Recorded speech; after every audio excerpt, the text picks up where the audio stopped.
We are the Danes. And as all the world knows, we have been a peace-loving people, promoting justice and working actively in the cause of democracy. Shattering the hard-won peace of centuries, the Nazi hordes violated our borders in the early morning hours of April 9th, 1940. Of course, they made no declaration of war. They just moved in, overpowered our small army of 8,000 men in a few hours, and spread the dark cloud of their presence over the whole of our nation. But the Danish resistance was not broken on that fateful morning. Under the surface, our people have been fighting ever since. The underground movement has, with increasing strength, hampered the Germans by using their most effective weapon, sabotage. In the spring and summer of 1943, sabotage increased. Trains carrying goods to Germany were derailed. Factories working for the enemy were burnt to the ground. And German countermeasures were met with strikes all over the country. Many patriots were killed in action in those days, and many of our countrymen lost a father, a son, or a friend.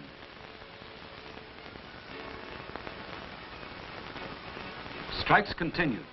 Shops and houses belonging to Danish quislings were destroyed without any interference from the police corps.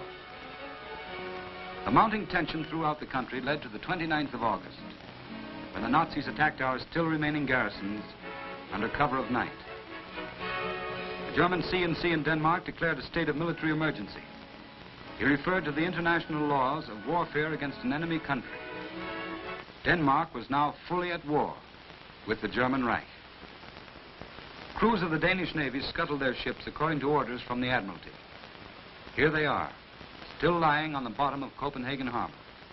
Peterskram, Havrun, and the rest of them.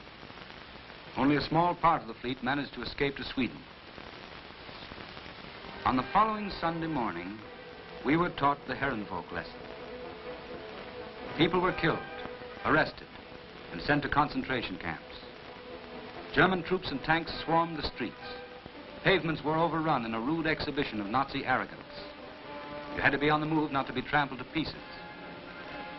This is the BT corner.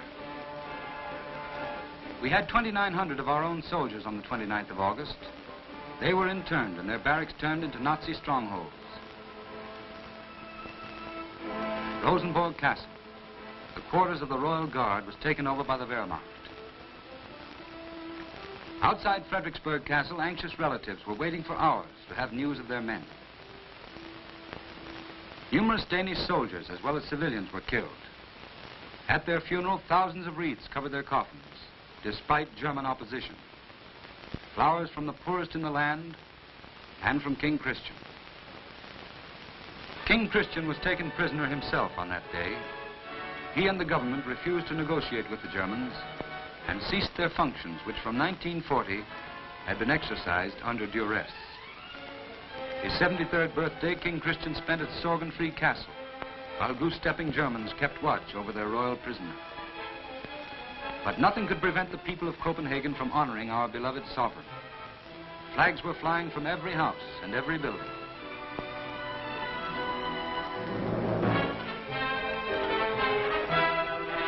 Only the Gestapo citadel, Dagmarhus, loomed in grim isolation without a flag. Lebensraum. Private houses were requisitioned, and with less than an hour's warning, people were thrown into the streets. The English phrase, "Do it well and do it now," became the slogan of our saboteurs.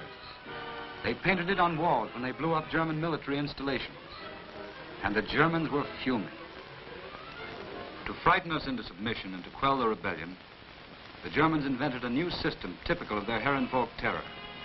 Some of our greatest men were ruthlessly murdered by a Nazi murder league. The clergyman Kai Muck, a cornerstone of the church, a great poet, and immortal dramatist, was lured out of his vicarage at Vedersø and murdered in the darkness of night by Gestapo agents. We had but one reply to these Nazi murders: sabotage and increased resistance.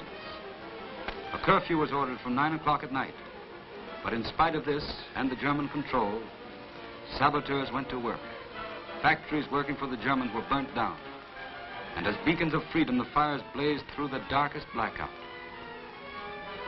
In desperation, the Germans tried counter-sabotage, or Schalbotage, as we call it. This counter-sabotage was carried out by the Schalburg Corps, the Danish Quisling Corps, which owed its name to the Danish collaborator and Nazi organizer von Schalburg. Film companies who refused every form of collaboration were blown up. Here are the Nordist film studios at Hellerup.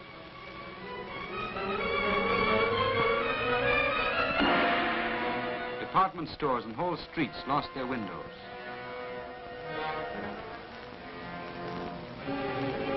Ilum was wrecked, Fronesbeck, Magazin, and many others.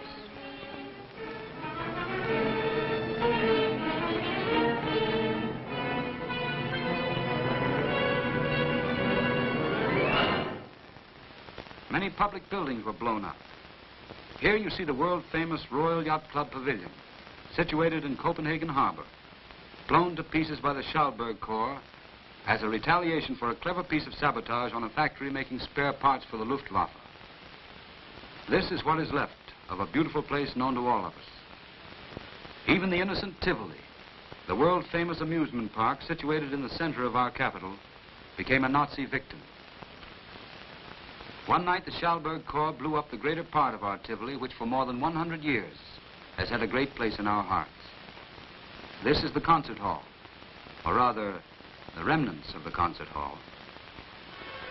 But sabotage did not stop.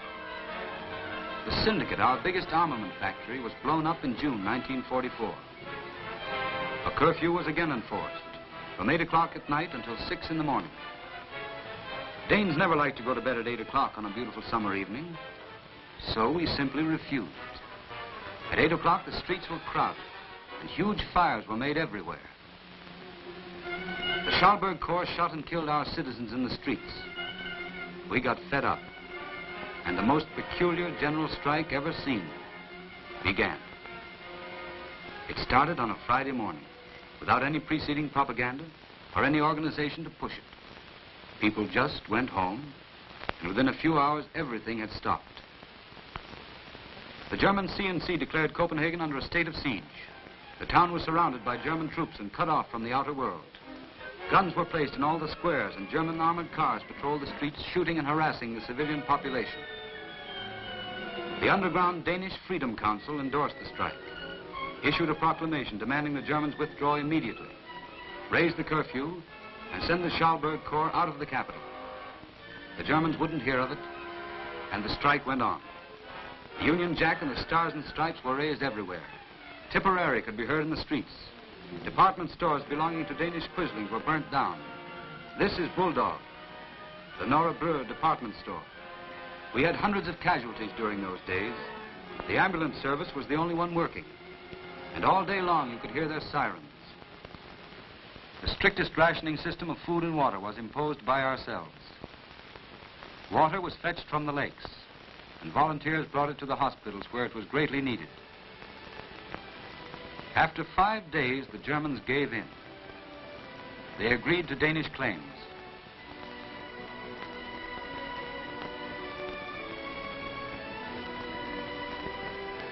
One week later, the Freedom Council proclaimed 2 minutes silence in commemoration of our fallen comrades. An unarmed population had won a victory over the Nazi war machine. Our day of liberation is near at hand. We know that, and we have confidence.